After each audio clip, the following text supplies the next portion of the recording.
Video করতে পারেন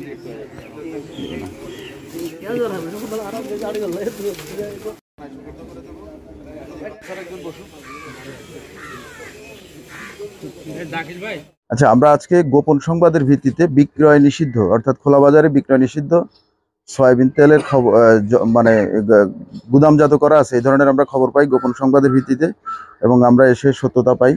এখানে নানুপুর বাজারে কামাল স্টোর তাদের একটা গোডাউনে আমরা এখন পর্যন্ত আমরা এখানে উঠাইছি প্রায় 1020 লিটার সয়াবিন তেল। এগুলা টিসিবির পণ্য, এগুলা বিক্রয় নিষিদ্ধ, খোলা বাজারে বিক্রয় নিষিদ্ধ। তো আমরা এগুলা পেলাম এবং সাথে কামাল স্টোরের অন্যতম মালিক ইকবাল এবং অন্যান্য দুইজন স্টাফকেও পেয়েছি।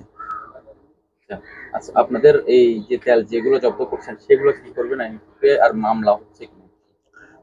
বিষয়টা নিয়ে আমরা ঊর্ধ্বতন কর্তৃপক্ষ অর্থাৎ জেলা প্রশাসকের জানিয়েছি আমরা, এবং আমরা আমাদের আইনানুগ প্রক্রিয়ায় যাব। অর্থাৎ এটা কিভাবে ডিসপোজাল করা হবে আমরা হয়তো কিছুক্ষণের ভিতরে সিদ্ধান্ত নেব। আমাদের সাথে অভিযানে পুলিশও অংশগ্রহণ করেছে, পুলিশও আছে, থানা পুলিশ। তো টিসিবির পণ্য এটা সরকারের অত্যন্ত একটা গুরুত্বপূর্ণ একটা পণ্য, এটা বিক্রয় নিষিদ্ধ। এটা আমরা পেয়েছি, আমরা আমাদের আইনানুগ যে প্রক্রিয়া আছে সেই প্রক্রিয়ার ব্যবস্থা নেব। এই পণ্যগুলা সরকার ফ্যামিলি কার্ডের মাধ্যমে সাধারণ যারা ফ্যামিলি কার্ড ভোগী তাদেরকে বিক্রির জন্য এগুলো দেওয়া হয়েছে।